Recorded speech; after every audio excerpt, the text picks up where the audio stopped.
الحمد لله رب العالمين الصلاة والسلام على خاتم النبيين وعلى آله وصحبه أجمعين أما بعد فأعوذ بالله من الشيطان الرجيم بسم الله الرحمن الرحيم قال الله تعالى في سورة النساء ألم تر إلى الذين قيل لهم كفوا أيديكم وأقيموا الصلاة وآتوا الزكاة فلما كتب عليهم القتال إذا فريق منهم يخشون الناس كخشية الله أو أشد خشية وقالوا ربنا لما كتبت علينا القتال لولا أخرتنا إلى أجل قريب قل متاع الدنيا قليل والآخرة خير لمن اتقى ولا تظلمون فتیلا۔ ترجمہ: بھلا تم نے ان لوگوں کو نہیں دیکھا جن کو پہلے یہ حکم دیا گیا تھا کہ اپنے ہاتھوں کو جنگ سے روکے رہو اور نماز پڑھتے رہو اور زکوٰۃ دیتے رہو، پھر جب ان پر جہاد فرض کر دیا گیا تو بعض لوگ ان میں سے لوگوں سے یوں ڈرنے لگے جیسے خدا سے ڈرا کرتے ہیں، بلکہ اس سے بھی زیادہ اور بڑبڑانے لگے کہ اے خدا، تو نے ہم پر جہاد جلد کیوں فرض کر دیا؟ تھوڑی مدت اور ہمیں کیوں مہلت نہ دی؟ اے پیغمبر، ان سے کہہ دو کہ دنیا کا فائدہ بہت تھوڑا ہے اور بہت اچھی چیز تو پرہیزگار کے لیے نجات آخرت ہے، اور تم پر دھاگا برابر بھی ظلم نہیں کیا جائے گا۔ مکے میں ہجرت سے پہلے مسلمانوں کو یہ حکم تھا کہ اپنے ہاتھوں کو باندھے رکھیں اور اپنے ہاتھ ایون سیلف ڈیفنس کے لیے، اپنے بچاؤ کے لیے بھی کفار پر نہ چلائیں، اور کفار مکہ مسلمانوں کو بہت ستاتے تھے، ان پر بہت ظلم کرتے تھے، تشدد کرتے تھے، اور مسلمانوں کو آپ صلی اللہ علیہ وسلم نے یہ حکم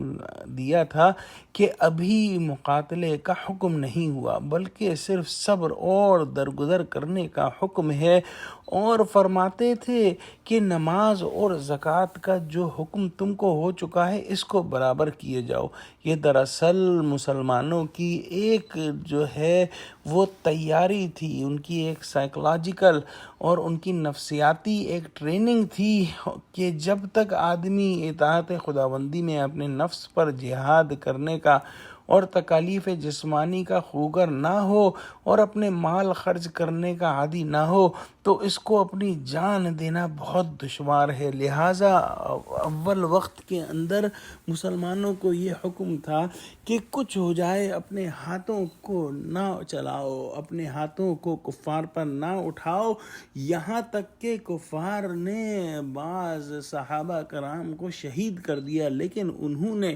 حضور صلی اللہ علیہ وسلم کے حکم مانا اور اپنے ہاتھ نہ اٹھائے۔ ایک مرتا ہوا آدمی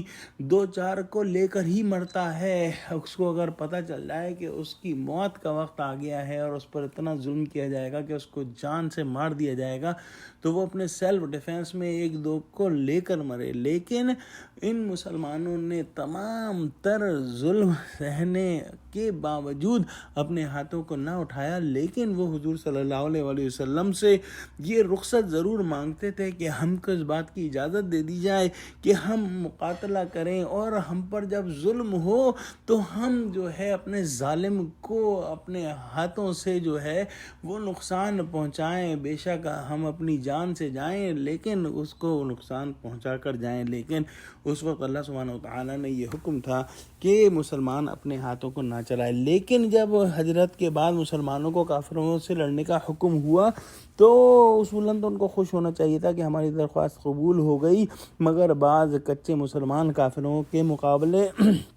سے ایسے ڈرنے لگے کہ جیسے اللہ کے عذاب سے ڈرنا چاہیے اس سے بھی زیادہ، اور آرزو کرنے لگے کہ تھوڑی مدت اور ابھی مل جاتی اور یہ حکم نہ آتا، لیکن ان کی یہ خواہش جو ہے وہ اس وجہ سے تھی کہ وہ دنیا کی محبت ان کے دلوں میں زیادہ تھی۔ تو اللہ سبحانہ وتعالی نے فرمایا کہ جو دنیا کا فائدہ ہے وہ تو بہت مختصر ہے، اور اصلی جو فائدہ ہے وہ تو آخرت کا فائدہ ہے، اور تم جو کچھ بھی اللہ کی راہ میں کوشش کرو گے وہ کبھی بھی ضائع نہیں ہوگی، اور تم پر جو ہے وہ دھاگے برابر بھی ظلم نہ کیا جائے گا۔ دعا کرتے ہیں کہ اللہ سبحانہ وتعالی ہم کو قرآن کا فہم عطا فرما، آمین۔ وآخر دعوانا الحمد للہ رب العالمین۔ السلام علیکم ورحمۃ اللہ وبرکاتہ۔